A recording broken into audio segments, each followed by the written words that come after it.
Graça e paz, irmãos. Amém. Louvado seja nosso Deus, o único digno de receber toda a honra e glória. Amém. Chegamos em dezembro, mais um ano se findando, né? E sempre quando chega em dezembro, nós começamos, né, a planejar os nossos objetivos, os nossos planos, né, para o próximo ano, o que desejamos conquistar, né? O que nós desejamos fazer, talvez começar um novo curso, talvez mudar de emprego, quem sabe casar, né, comprar algo, enfim, né?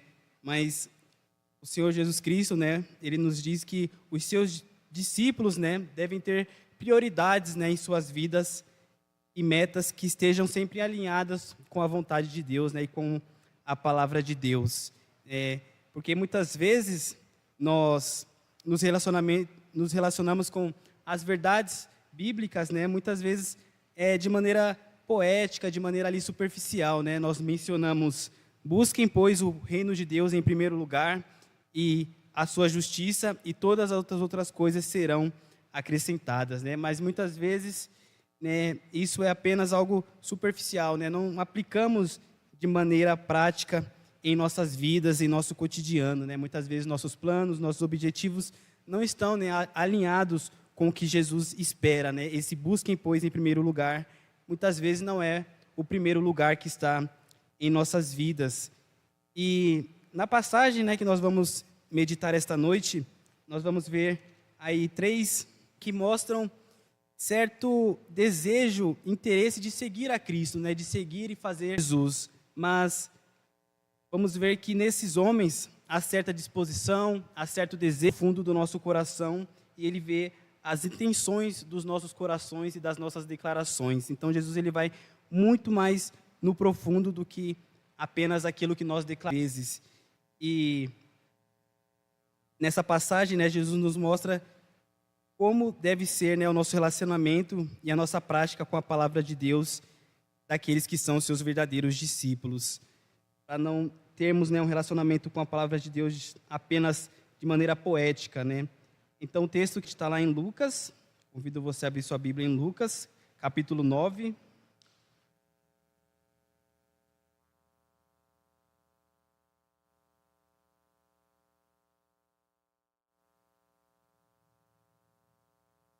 Lucas, capítulo 9, verso 57 até o verso 62, né? E no título, em algumas Bíblias, vai estar o custo do discipulado, ou o preço do discipulado.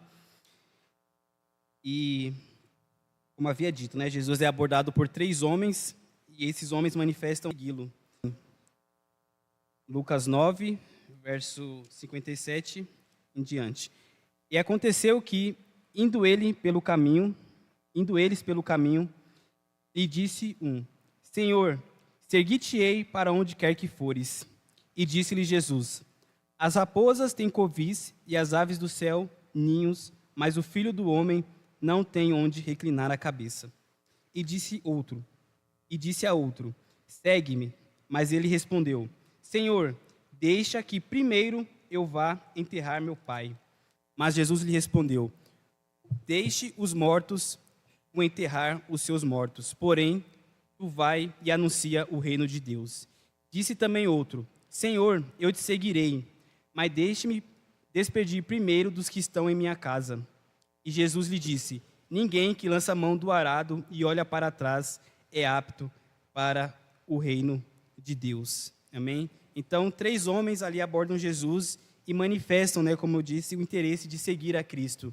Mas Jesus, a cada um desses homens, a cada declaração deles, Jesus dá uma resposta contundente e apenas aquelas declarações ali superficiais, né? Jesus, ele vai diretamente nas intenções profundas do coração daqueles homens.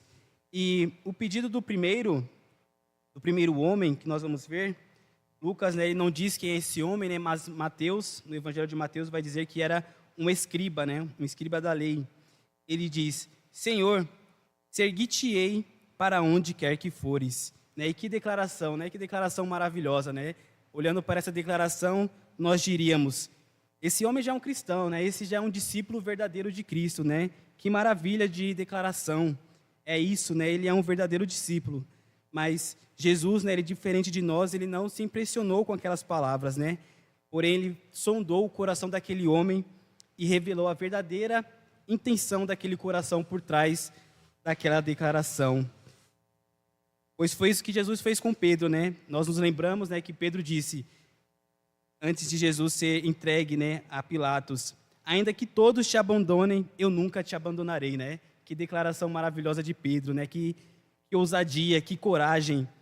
Mas o que Jesus respondeu, né? Em verdade lhe digo que ainda esta noite, antes que o galo cante 3 vezes, você me negará, né? Jesus, ele conhecia o coração de Pedro, ele conhecia que Pedro era fraco e era inconstante.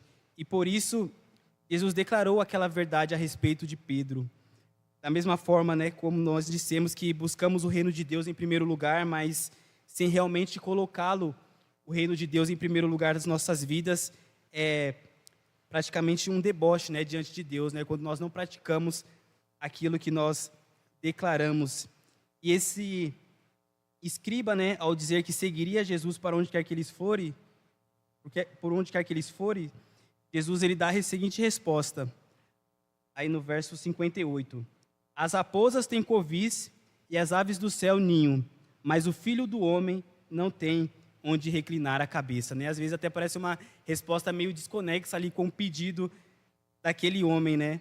Só que Jesus estava dizendo: você deseja me seguir pelas bênçãos e pelas facilidades e pelos privilégios que eu posso conceder a você, né? Jesus disse ao homem: eu vejo que no seu coração você quer me seguir porque talvez eu venha trazer algum conforto para você, eu venho trazer algum privilégio para você.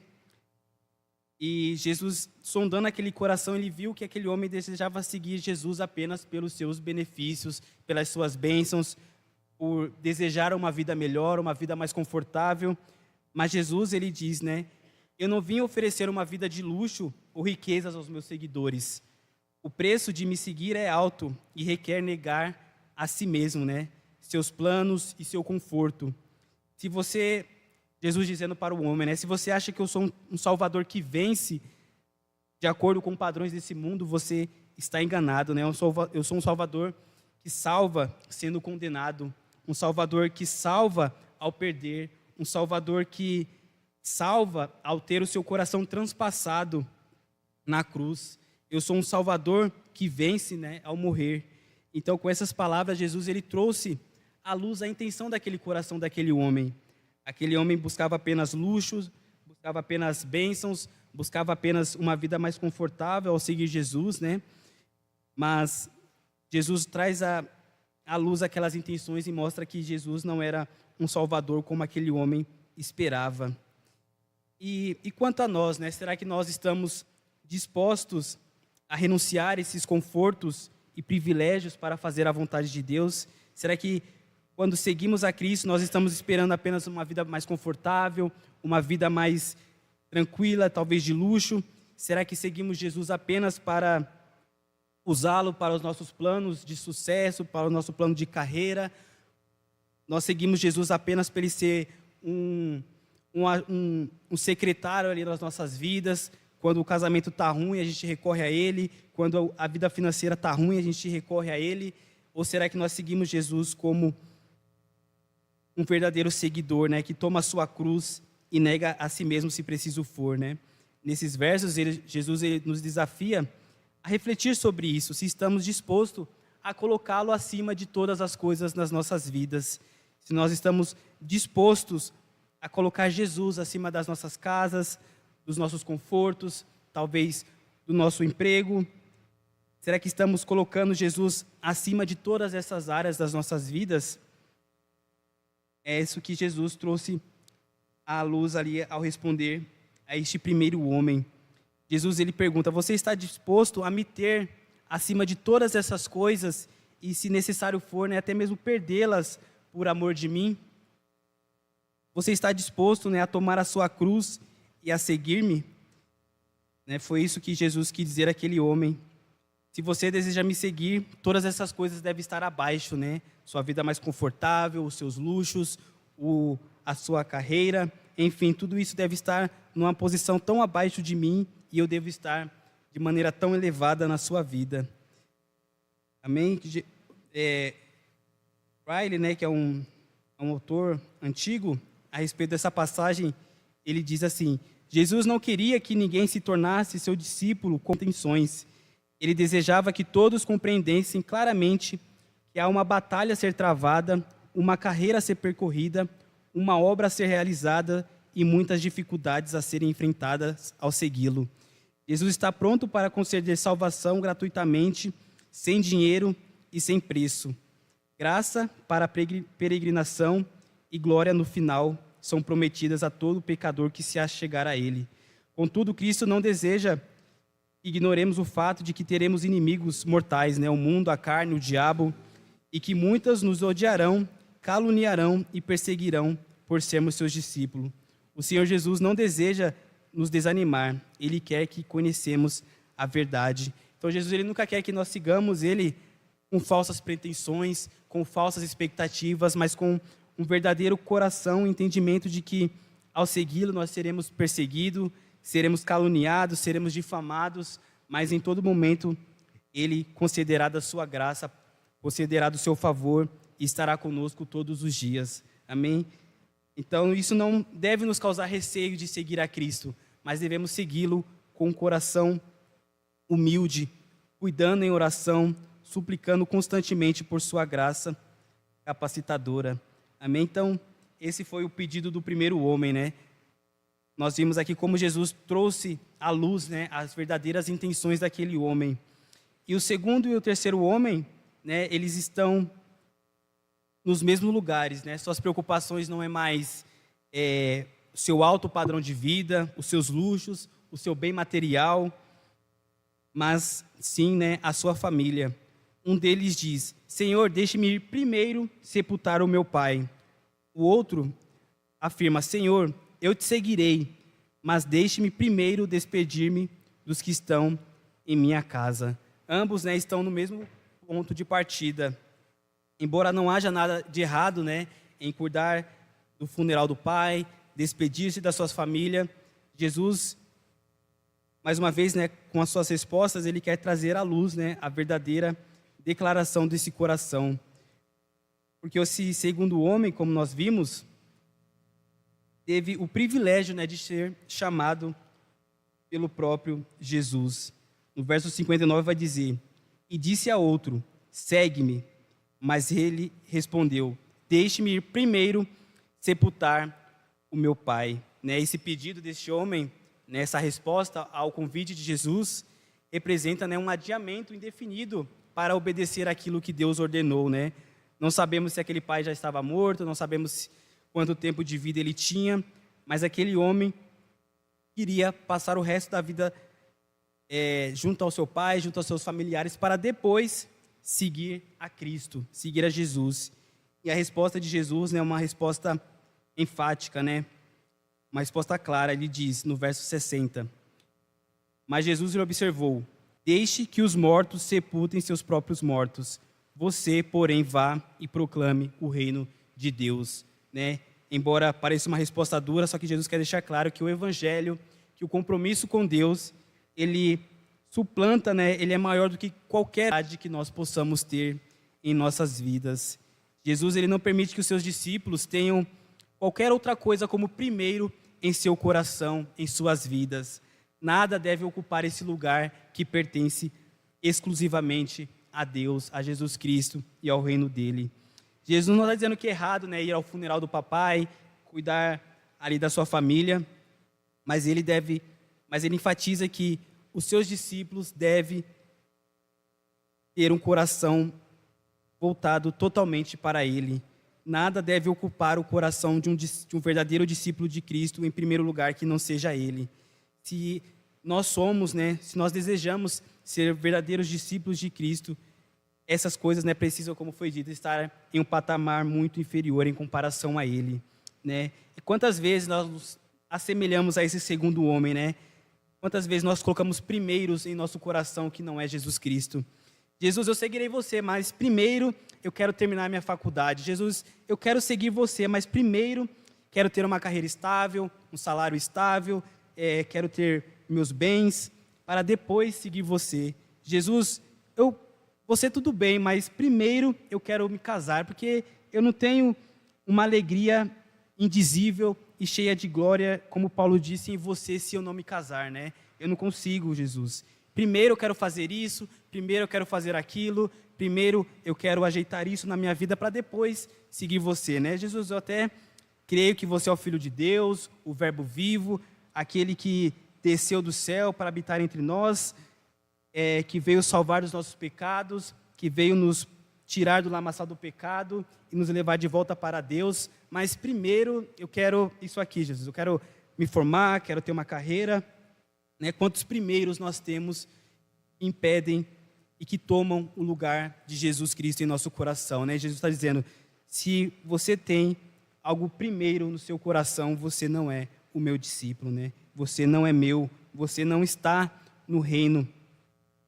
Jesus ele afirma que o nosso amor por ele deve ser maior do que qualquer outra coisa, seja pela carreira, seja pelo trabalho, seja casamento, família, o amor por Jesus deve ser maior do que tudo isso. Quando nos preocupamos mais com esta vida do que com a eternidade, com aquilo que está para além desta vida, nós estamos mortos para Jesus, né? Não se trata, né, de você negligenciar sua família, negligenciar o seu trabalho, negligenciar os seus deveres como cônjuge, ou, enfim, essas coisas não devem tomar, né, o primeiro lugar que pertence a Cristo em nossos corações. Ele deve ter a preeminência em tudo. Né? Se existe algo primeiro que não seja Cristo, nós não somos dele, nós estamos apenas nos enganando. Se achamos que podemos ter qualquer outra coisa, qualquer outra prioridade que não seja ele, nós não somos dele, né? Jesus deve ser a nossa prioridade absoluta todos os dias das nossas vidas, amém? Que isso deve estar acima de todos esses bens, de todo o sustento, de todo o enterro do papai, da carreira. Jesus precisa estar neste lugar como o primeiro em nossas vidas. E essa declaração, né, que Jesus dá a este homem, deixe os mortos enterrarem seus próprios mortos, né? É uma declaração, ao nosso ver, né, meio dura, só que é uma declaração que é o ponto crítico, né, de tudo. Jesus está dizendo que se a preocupação do homem, se a sua preocupação é a sua carreira, o seu casamento, apenas a sua família e não o reino de Deus, você está morto. As suas preocupações são preocupações de uma pessoa morta, de uma pessoa que está morta para o relacionamento com Deus, uma pessoa que está morta para a comunhão com Deus. Não há vida em você, não há vida no seu corpo, né? Você está morto para tudo aquilo que é a respeito de Deus. Então, ter bons empregos, ter bons salários, ou até mesmo se preocupar demasiadamente com a família ao ponto de colocar acima do compromisso com Deus, né? Jesus está dizendo, são prioridades de pessoas que estão mortas. Jesus afirma que quem está morto espiritualmente, né, vive apenas para essas prioridades passageiras, vive apenas para essas prioridades que vão acabar quando essa vida terminar, né? Ele está dizendo, se você tem outra prioridade que não seja eu, você está morto, e você não é um verdadeiro discípulo. Os filhos deste mundo, né, as pessoas que estão, os não convertidos, ele ocupa todo o seu tempo, toda a sua vida, né, com essas coisas, carreira, trabalho, faculdade, família. Eles não conhecem nada de mais importante que não seja isso. Eles não conhecem nada de mais sublime que não seja essas coisas. E se nós temos mais disposição para trabalhar, para correr atrás da nossa carreira, correr atrás dos nossos objetivos, nós temos uma disposição maior do que tudo isso, que não seja servir a Deus, servir ao Senhor. Jesus está dizendo, você está morto espiritualmente, não há vida em você, você está morto, né, para Deus e para a eternidade, se as suas prioridades forem as mesmas do que as pessoas deste mundo.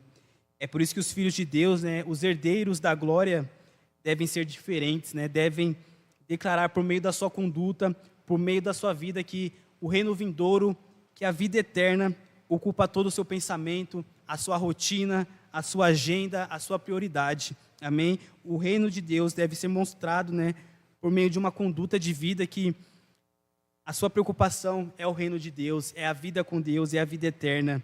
Né? Como eu já falei, não é errado, né, você cumprir com seus objetivos, com o seu casamento, com as suas obrigações, mas isso não deve ocupar o lugar que deve ser dado a Cristo. Amém? E para o terceiro homem, né, e último aqui, Jesus faz o mesmo convite, né? Jesus diz: siga-me. E ele diz, né, verso 61.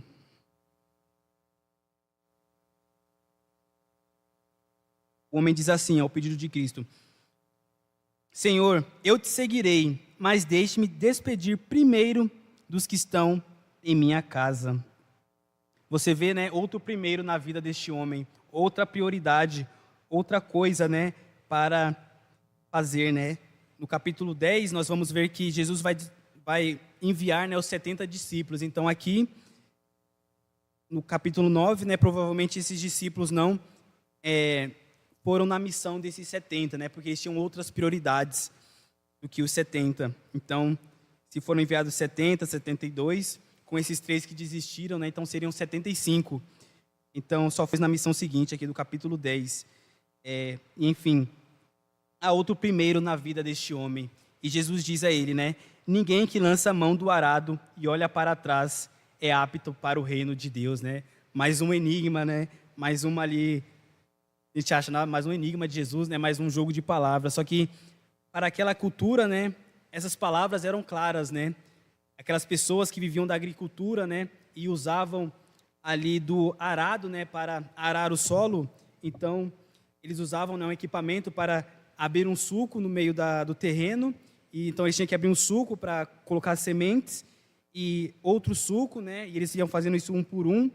E se o agricultor que estava ali abrindo os sulcos, né, no terreno, ele se distraísse, olhasse para trás, um sulco, né, ia invadir o outro, né? E já ia perder o serviço dele, né? Porque um sulco ia invadir o outro sulco e ele ia perder todo o seu trabalho, né? Ele ia perder todo o que ele havia feito. Ou se ele se distraísse, né, olhasse para trás enquanto ele estava ali abrindo o sulco, o arado, né, aquele equipamento, podia bater numa pedra e quebrar, né? Então ele ficaria ali sem o seu trabalho.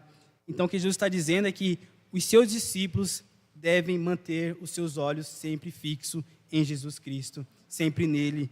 Os olhos dos discípulos de Cristo não devem se desviar dele todos os dias das suas vidas. Eles não podem deixar de olhar para Cristo, que é o autor e consumador da nossa fé todos os dias das nossas vidas. Se nós desviamos os nossos olhares de Jesus Cristo, sequer por um momento, para qualquer outra coisa, nós vamos errar o alvo, nós vamos errar o caminho e vamos nos desviar. Jesus nos diz que seus discípulos não devem jamais desviar os seus olhos dele, devem estar totalmente focados em Jesus. O seu objetivo, os seus olhos devem estar voltados para ele todos os dias. E qualquer coisa que te afaste dele é mundanismo, né? É pecado. Em algum momento isso vai te desviar completamente, né, ao ponto de você perder a sua vida. Para aquele homem, né, o olhar para trás dele seria a família, né? Se ele começasse ali a carreira com Cristo, ele ia colocar sua mão no arado, mas em algum momento ele ia olhar para sua família, ele ia se distrair, ele ia tirar a mão do arado e iria ali perder todo a sua vida com Deus, né? E para nós, né, e será que é aquilo que pode nos fazer tirar o olhar de Cristo, né? Será que é a nossa carreira, a nossa família, os nossos planos? Jesus está dizendo, se isso tirar o seu foco de mim, você não é o meu discípulo, né? Nada pode concorrer com a prioridade que é ter Jesus em nossos corações, porque é impossível, né, servir a Cristo com o coração dividido, né? Jesus mesmo disse, você não pode servir a 2 senhores, não pode haver prioridades, né, conflitantes em seu coração. E se preciso for, né, nós devemos fazer como Abraão, né, que deixou a sua parentela, que deixou ali as riquezas que ele tinha para habitar no deserto com Deus, se preciso for, né.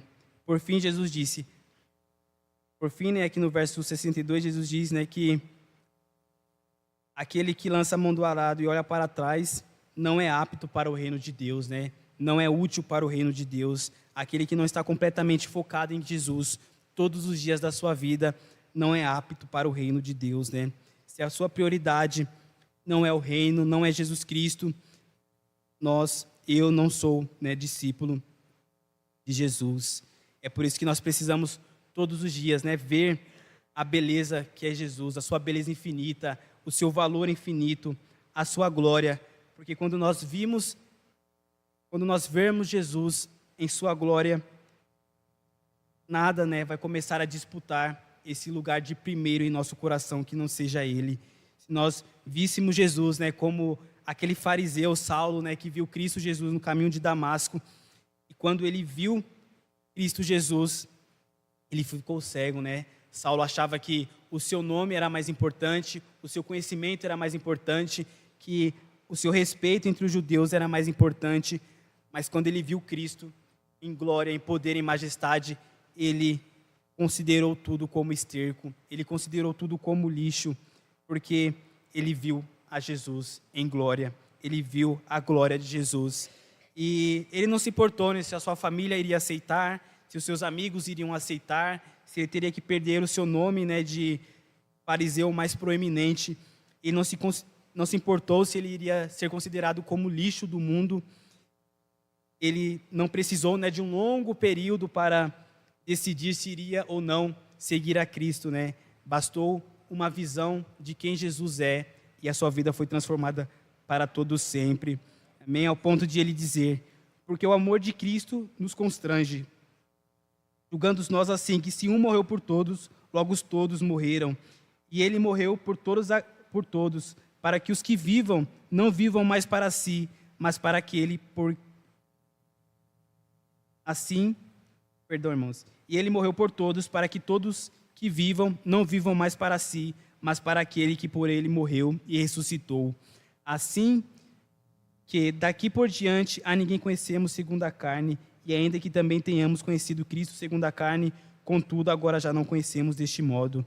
Assim que, se alguém está em Cristo, nova criatura é. As coisas velhas já se passaram, eis que tudo se fez novo. Amém? Aquele que viu a Cristo é uma nova criatura. Então as suas prioridades de homem morto, de uma pessoa que está morta, não é mais parte de você. Você é uma nova criatura e agora a sua prioridade deve ser Deus, deve ser Jesus Cristo. Ele deve ocupar o seu coração como primeiro absoluto em todas as coisas, né? Paulo, um homem que estava indo para Damasco matar os discípulos, ao ver Cristo, né, ele foi totalmente transformado. E agora ele vai para Damasco não para matar, né, mas agora para sofrer em nome de Jesus Cristo, porque ele viu a glória de quem Cristo é. Amém? E nós devemos perguntar: nós vimos Cristo dessa forma? Os nossos olhos foram abertos pelo Espírito Santo ao ponto de enxergarmos Cristo Jesus dessa maneira, como o Filho de Deus, o resplendor da glória de Deus, o Alfa e o Ômega. As nossas prioridades de pessoas mortas foram totalmente expurgadas na nossa vida, ao ponto de que Cristo é agora a nossa prioridade maior. Nós podemos dizer, como Paulo, que as outras coisas, né, os nossos outros objetivos viraram agora esterco perto de Cristo?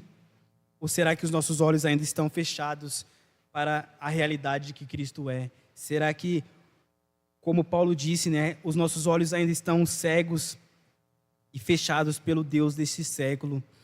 Se essas outras prioridades concorrem ainda com o valor de Cristo, Jesus está dizendo: você está morto e a morte em você e não vida. E é necessário, né, arrependimento, é necessário conversão para que Cristo seja o primeiro em nossos corações todos os dias. Amém? Cristo, ele deve ser a nossa prioridade durante toda a nossa vida, tanto aqui como para a eternidade. Amém? Se Cristo é o nosso Salvador, ele também deve ser o Senhor das nossas vidas. As nossas decisões, as nossas ações, os nossos objetivos devem ser guiados por ele, devem ser decidida com base no reino de Deus, fazendo a vontade de Deus. O verdadeiro discípulo de Cristo está, né, sempre com os olhos fixos nele, com os olhos compenetrados nele, ao ponto de não se desviar para nenhum outro lugar, nenhuma outra prioridade. Amém? Porque Jesus, ele é o Senhor de todo o universo. Não seria Ele Senhor das nossas vidas, né?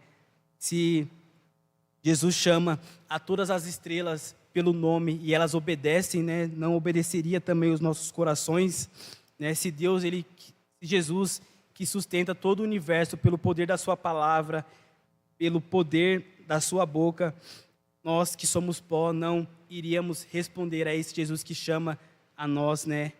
Com voz amável, com voz paciente. Não iríamos nós também responder de maneira favorável a Ele?